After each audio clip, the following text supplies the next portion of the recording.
Sœurs et chers frères en Christ, que l'Éternel vous bénisse abondamment pendant que vous suivez ce message au nom puissant et glorieux du Seigneur Jésus-Christ. Aujourd'hui, nous rentrons dans le 4e chapitre de la série des enseignements dédiés à nos droits d'alliance, cette série qui est intitulée « Jouis de nos droits d'alliance ». Dans le chapitre précédent, nous nous sommes intéressés à ce que nous devons faire pour entrer en alliance avec l'Éternel. Les Écritures regorgent de promesses faites par l'Éternel à son peuple ou à des personnes bien déterminées. Ces promesses sont liées à des instructions dont l'obéissance conditionne l'accès aux fruits des promesses, aux bénédictions promises ou encore à nos droits d'alliance. Nous avons examiné dans le chapitre précédent deux concepts importants, essentiels, que sont la foi et l'obéissance. Et nous sommes arrivés à la conclusion selon laquelle l'entrée en alliance avec l'Éternel suppose deux choses. Croire en la promesse, deuxième chose, obéir à l'instruction d'alliance. Aujourd'hui, nous rentrons dans le 4e chapitre de la série des enseignements dédiés à nos droits d'alliance. Et ce chapitre est intitulé « La puissance de l'alliance avec Dieu ». La puissance de l'alliance avec Dieu. Dans ce chapitre, nous nous intéressons aux raisons pour lesquelles l'alliance avec Dieu est considérée comme étant puissante. Nous regardons à ce sur quoi repose la puissance de l'alliance avec l'Éternel. Donc, nous allons regarder à la fidélité de Dieu, l'immutabilité de la parole de Dieu, le caractère vivant de la parole de Dieu. Nous allons conclure avec la capacité de réplication des effets de la parole de Dieu. Regardons à la fidélité de Dieu. Notre Dieu ne se dédie pas, il est fidèle. L'Éternel lui-même s'adressant à Moïse a déclaré « Sache donc que c'est l'Éternel ton Dieu qui est Dieu. Ce Dieu fidèle garde son alliance et sa miséricorde jusqu'à la 1000e génération envers ceux qu'il aime et qui observent ses commandements. » Deutéronome 7 au verset 9. Moïse a présenté l'Éternel comme étant le rocher, comme étant un Dieu fidèle. Deutéronome 32 au verset 4. Parlant de la sanctification pour l'avènement du Seigneur Jésus-Christ, l'apôtre Paul a déclaré « Celui qui vous a appelé est fidèle. Celui qui vous a appelé est fidèle, fidèle, et c'est lui qui l'accomplira. » 1 Thessaloniciens 5 au verset 24. Dans le livre de Nombres, chapitre 23 au verset 19, il y est écrit « Dieu n'est point un homme pour mentir, ni un fils d'homme pour se repentir. Ce qu'il a dit ne le fera-t-il pas? Ce qu'il a déclaré ne l'exécutera-t-il pas ?» L'attitude de l'Éternel ne varie pas en fonction des circonstances. Elle ne varie pas en fonction des circonstances. Pourquoi? Parce que Dieu est fidèle. Le psalmiste a dit « Dieu est pour nous un refuge et un appui, un secours qui ne manque jamais dans la détresse. » C'est pourquoi nous sommes sans crainte. Nous sommes sans crainte quand la terre est bouleversée, que les montagnes chancellent au cœur des mers, quand les flots de la mer mugissent, écument, se soulèvent jusqu'à faire trembler les montagnes. Nous sommes sans crainte parce que Dieu est fidèle. Psaume 46 du verset 2 au verset 4. L'apôtre Paul s'adressant à Timothée a dit « Si nous sommes infidèles, il demeure fidèle car il ne peut se renier lui-même. » 2 Timothée 2 au verset 13. L'Éternel veille sur sa parole pour l'accomplir parce qu'il est fidèle.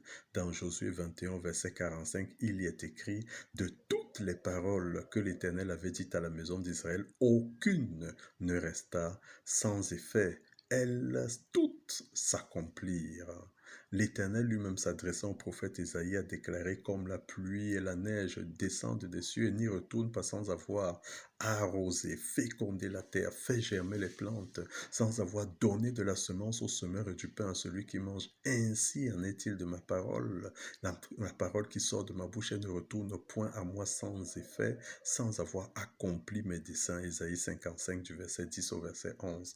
L'Éternel lui-même s'adressant au prophète Jérémie a déclaré « Je veille sur ma parole pour l'exécuter. » Jérémie 1 au verset 12. Regardons à l'immutabilité de la parole de Dieu. Déjà, qu'est-ce que veut dire immutabilité? Les dictionnaires définissent ce terme comme étant le caractère de ce qui ne peut changer, l'état de ce qui ne peut pas changer dans sa nature et dans le temps, le caractère de celui ou de ce qui reste constant. À propos de la parole de Dieu demeure la même, elle ne change pas. L'apôtre Paul s'adressant aux Hébreux a déclaré Jésus-Christ est le même hier, aujourd'hui et éternellement. Hébreux 13 au verset 8. Jacques a déclaré toute grâce excellente et tout don parfait descend d'en haut du Père de lumière, chez lequel il n'y a ni changement ni ombre de variation. Ni changement ni ombre de variation. Jacques 1 au verset 17.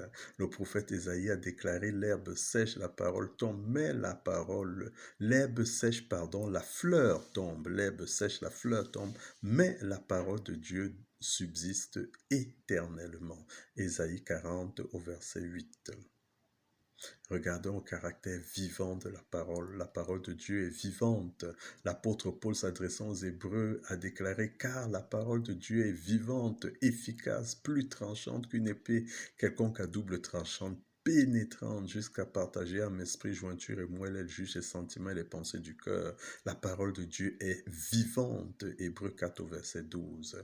La parole de Dieu n'est pas une lettre morte, elle produit des effets. Jésus s'adressant à ses disciples a déclaré « Les paroles que je vous ai dites sont esprit et vie. » Jean 6 au verset 63. Derrière chaque alliance adossée à une promesse de l'Éternel se tient l'Esprit de Dieu, qui est également l'Esprit de force.